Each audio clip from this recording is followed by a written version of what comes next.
क्या कुछ कह रहे हैं ये सुनते हैं। भारतीय जनता पार्टी की फिर से प्रत्याशी श्रीमती कमलेश दादा जी, जिलाध्यक्ष कैथल श्री मुनीष कटवर जी, जिला प्रभारी अमरपाल राणा जी, श्री जोगेश्वर गर्ग जी, आदेश चौहान जी, श्री सुरेश संधू जी, कैथल और कलायत से जुड़े हुए भारतीय जनता पार्टी के सभी पदाधिकारीगण, उपस्थित सभी बहनों और भाइयों, शारदीय नवरात्रि की आज प्रतिपदा पहली तिथि है। जगत जननी मां भगवती की शैलपुत्री के रूप में पूजन की तिथि। वर्ष में हमारा सनातन धर्मावलंबी 2 बार जगत जननी मां भगवती के अनुष्ठान के साथ जुड़ता है। बहन और भाइयों, जो समाज जगत जननी मां भगवती का उपासक हो, उस समाज को चाहे ड्रग माफिया हो, माइनिंग माफिया हो, लैंड माफिया हो, कैटल माफिया हो, ये कोई भी माफिया या कोई भी देशद्रोही तत्व उसका बाल बांका नहीं कर सकता। ऐसे चंड मुंड और महिषासुर से निपटने के लिए ही तो जनता जनार्दन के लिए चुनाव आया है, और इस चुनाव के साथ आपका आह्वान करने के लिए मैं आज आपके बीच में विशेष रूप से आया हूं। बहनों और भाइयों, मैं सबसे पहले तो आपको धन्यवाद दूंगा कि 4 महीने पहले कांग्रेस की साजिश को आपने विफल करते हुए श्री नवीन जिंदल जी को चुनाव जिता करके देश की संसद में भेजा है। मैं आपसे पूछना चाहता हूं, कांग्रेस ने उस समय कुछ कहा था देश की जनता से। उन्होंने कहा था कि भाजपा संविधान समाप्त कर देगी। कितना झूठ बोला था कि भाजपा की फिर से सरकार बनेगी तो संविधान को ये लोग समाप्त कर देंगे, आरक्षण समाप्त कर देंगे।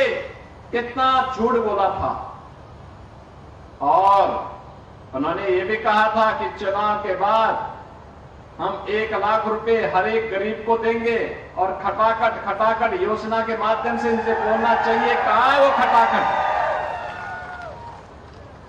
कांग्रेस से थोड़ा पूछिए। और जो राहुल गांधी जी आपके पास आते थे खटाखट कहने के लिए, आज वे यहां से तो पहले मैदान छोड़ करके सपाचट हो चुके हैं। वो आ ही नहीं रहे होंगे। बहन और भाइयों,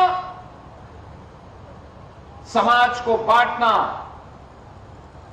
जाति के नाम पर, क्षेत्र के नाम पर, भाषा के नाम पर, मत और मजहब के नाम पर, ये कांग्रेस के डीएनए का पार्ट है, जिससे देश को कमजोर किया जा सके।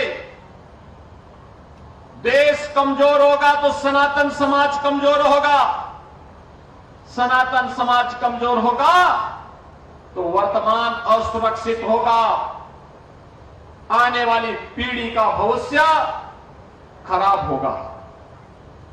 और इसीलिए कांग्रेस इस साजिश को हमेशा करने के लिए अपनी एड़ी चोटी लगाती है। और इसीलिए आज के दिन पर कोई भी सभ्य व्यक्ति, कोई भी ईमानदार व्यक्ति, कोई भी विकास की सोच का व्यक्ति, सुरक्षा के प्रति आग्रही कोई भी व्यक्ति आज कांग्रेस के साथ खड़ा होता हुआ नहीं दिखाई देता। बहनों और भाइयों, मैं तो आपसे अपील करने के लिए आया हूं हरियाणा हमारे लिए, हमारे अन्नदाता किसानों के परिश्रम और पुरुषार्थ की धरती है, देश का पेट भरती है।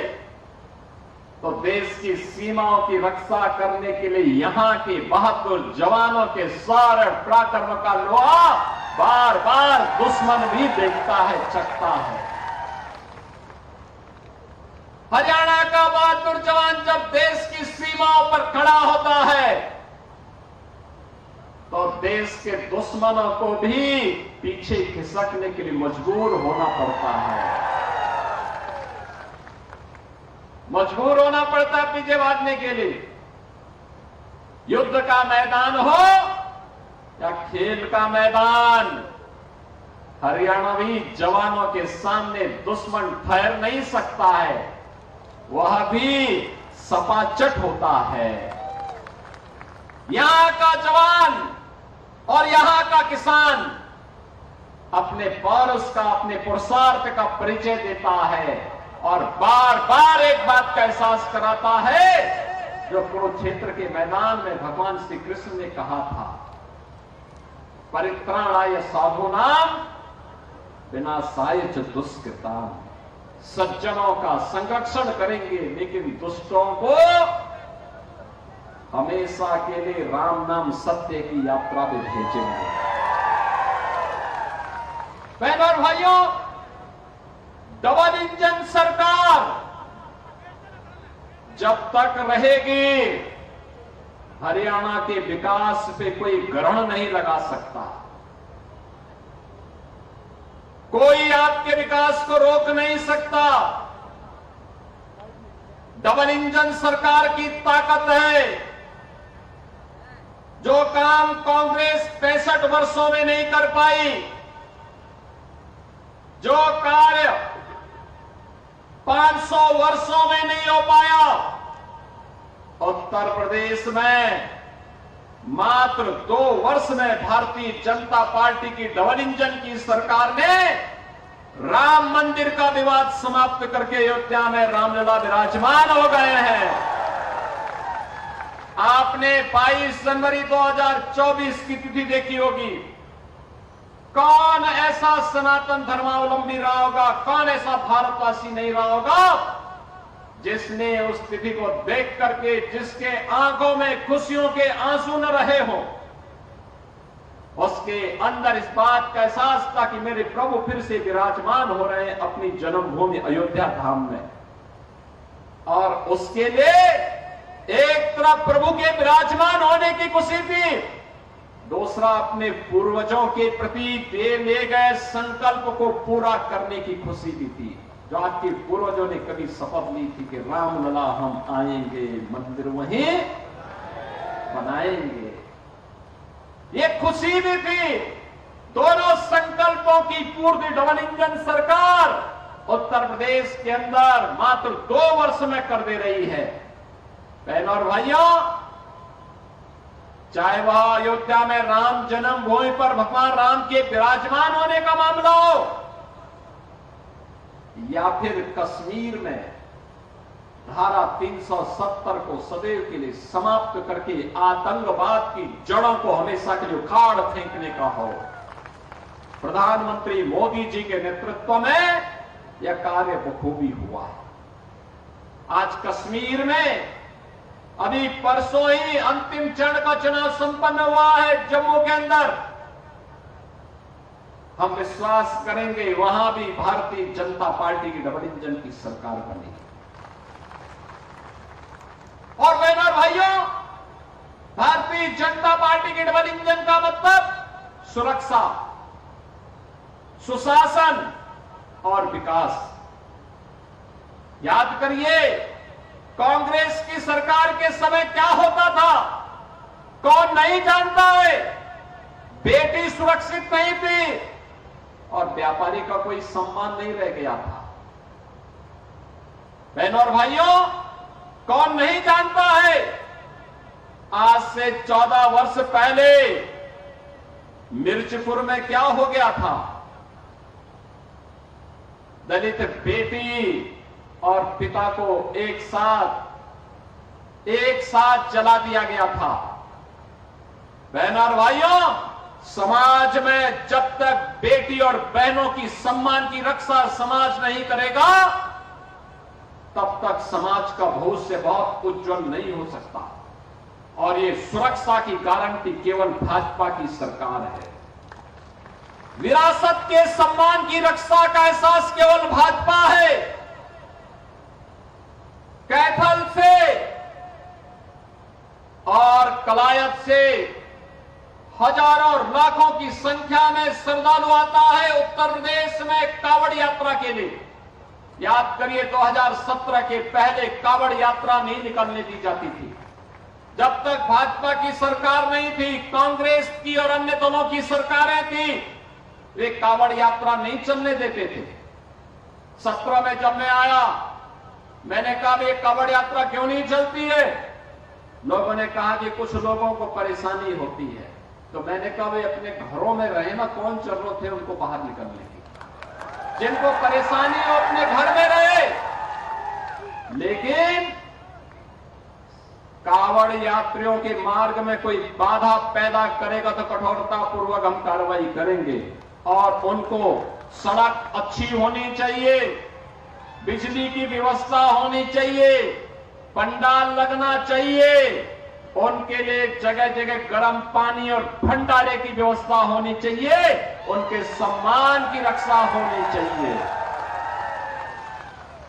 तो कुछ लोग कह रहे थे कि साहब ये डीजे नहीं बजना चाहिए, और कुछ लोग कहते थे घंटा और शंख से कुछ लोगों को परेशानी होती है। मैंने कहा जिनको घंटा और शंख से परेशानी, वे अपने कान को बंद करें। कावड़ यात्रा में डीजे भी बजेगा, शंख भी बजेगा, घंटा भी बजेगा, घड़ियाल भी बजेगा, और धूम धड़ाके के साथ कावड़ यात्रा यूपी के अंदर निकलेगी। और मुझे प्रसन्नता है, 4 करोड़ से अधिक श्रद्धालु कावड़ यात्रा में प्रतिवर्ष गाजियाबाद से बाबा दुग्धेश्वर नाथ मंदिर से हरिद्वार तक जाता है, और हमारी सरकार उन्हें पूरी सुरक्षा देती है, उनका पूरा सम्मान देती है। मैं स्वयं पुष्प वर्षा करने के लिए वहां उपस्थित रहता हूं। बहनों और भाइयों, क्या ये काम कांग्रेस कर पाएगी? क्या ये काम कांग्रेस करेगी? क्या ये काम इन लोग करेगी? क्या ये काम आम आदमी पार्टी कर पाएगी? क्या अयोध्या में राम मंदिर का निर्माण कांग्रेस कर पाती? क्या कश्मीर में धारा 370 एक कांग्रेस हटा पाती? एक तरफ आपकी विरासत के सम्मान का कार्य, और दूसरी तरफ विकास का कार्य, highway, expressway, railway, metro, electric buses, ये तो आपको मिल ही रहे हैं। कहीं आईआईटी, कहीं आईएम, कहीं एम्स, कहीं मेडिकल कॉलेज, कहीं स्पोर्ट्स यूनिवर्सिटी, कहीं स्पोर्ट्स कॉलेज, ये सभी भी तो डबल इंजन की सरकार ने दिए। और यह भी दिया है, बहनों और भाइयों, ये कांग्रेस तो केवल झूठे वायदे करती थी, खटाखट वाली थी ये सरकार, केवल खटाखट ही करती रही, क्योंकि इन्होंने देश को सपाचट किया था। इसलिए अब मैं आपसे कहने के लिए आया हूं, एक तरफ विकास, सुरक्षा, सुशासन और विरासत का सम्मान, और साथ साथ गरीबों के लिए वेलफेयर की स्कीम। याद करिए, पाकिस्तान में लोग भूखों मर रहे हैं, भारत 80 करोड़ लोगों को फ्री में राशन की सुविधा का लाभ दे रहा है। वहां स्वास्थ्य की सुविधा में लोग मर रहे हैं, भारत 60 करोड़ लोगों को 5 लाख रुपए की आयुष्मान भारत की सुविधा दे रहा है। और अब तो मोदी जी ने यह भी कह दिया है कि 70 वर्ष से ऊपर के हरेक बुजुर्ग को प्रतिवर्ष 5 लाख रुपए में फ्री में स्वास्थ्य की सुविधा उपलब्ध करवाएंगे। 5 लाख रुपए, कोई भी बुजुर्ग होगा 5 लाख रुपए का स्वास्थ्य बीमा उसको फ्री में। बहनों और भाइयों, 12 करोड़ किसान परिवारों को किसान सम्मान निधि 12 करोड़ गरीबों के घर में शौचालय का निर्माण, 10 करोड़ गरीबों के घर में उज्ज्वला योजना का कनेक्शन, फ्री में सिलेंडर, यह पहुंचाने का काम भी मोदी जी ने किया है। 4 करोड़ गरीबों के मकान भी बन गए हैं। विकास सबका, सुरक्षा सबको, योजनाओं का लाभ सबको, लेकिन तुष्टीकरण किसी का नहीं। सबका साथ और सबके विकास के भाव के साथ मोदी जी के नेतृत्व में डबल इंजन सरकार ने कार्य किया है। और इसलिए बहनों और भाइयों, मैं आपके पास आया हूं आपसे कहने के लिए, कांग्रेस का हाथ माफियाओं के साथ, कांग्रेस का हाथ ड्रग माफियाओं के साथ, भू माफियाओं के साथ, कैटल माफियाओं के साथ, माइनिंग माफियाओं के साथ, और इनका साथ, इनका हाथ दंगाइयों के साथ। ये जितने दंगाई होते हैं, यूपी में तो पिछले 7.5 वर्ष में दंगा नहीं हुआ, लेकिन इससे पहले दंगे बहुत होते थे। हर दूसरे तीसरे दिन एक दंगा होता था, महीनों महीनों चलता था, महीनों महीनों चलता था, कर्फ्यू लगा रहता था। हम लोग आए, हमने पहले दिन ही कहा कि दंगा करने वाले हों, करवाने वाले हों, दोनों सुन लो। अगर दंगा किया, उल्टा टांग करके मिर्च का झोंका लगा करके हमेशा के लिए दंगा करना सिखा देंगे। आज बहनों और भाइयों, यूपी के अंदर दंगा नहीं होता है। किसी बेटी की इज्जत के साथ कोई खिलवाड़ नहीं कर सकता, किसी व्यापारी का कोई अपहरण नहीं कर सकता, किसी अन्नदाता किसान की फसल को कोई जबरन नहीं काट सकता, किसी नौजवान की नौकरी और रोजगार के साथ कोई खिलवाड़ नहीं कर सकता। और अगर करेगा तो इसका भुक्तभोगी भी होगा। उसकी पूरी संपत्ति, 7 पीढ़ियों की पूरी संपत्ति ले ली जाती है और गरीबों में वितरित कर दी जाती है। और इसलिए बहनों और भाइयों, आज मैं आपसे कहने के लिए आया हूं, ये लड़ाई विकास की भी है, सुशासन की भी है, उज्जवल भविष्य की भी है।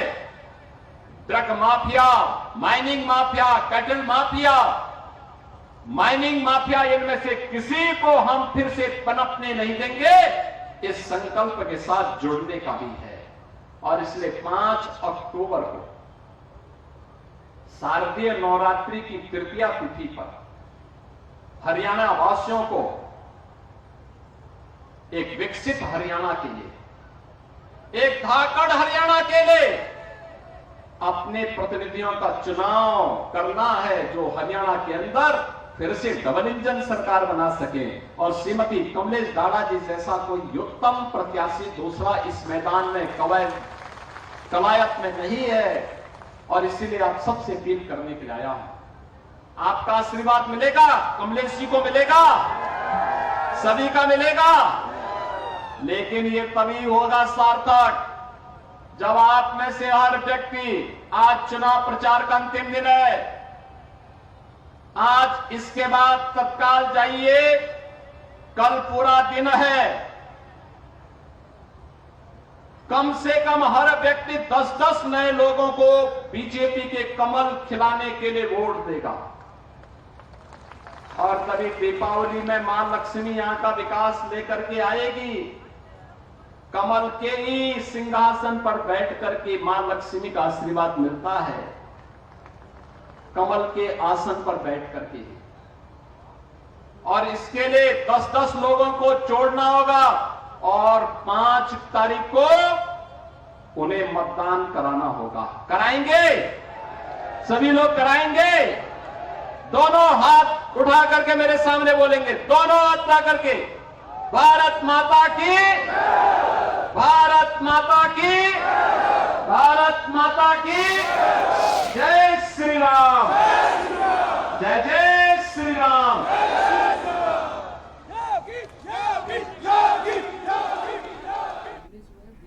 तो हरियाणा से सीएम योगी आदित्यनाथ को आप सुन रहे थे। और चलिए खबरों की ओर रुख करते हैं। खबर लखनऊ से है, जहां पीलीभीत से परिवार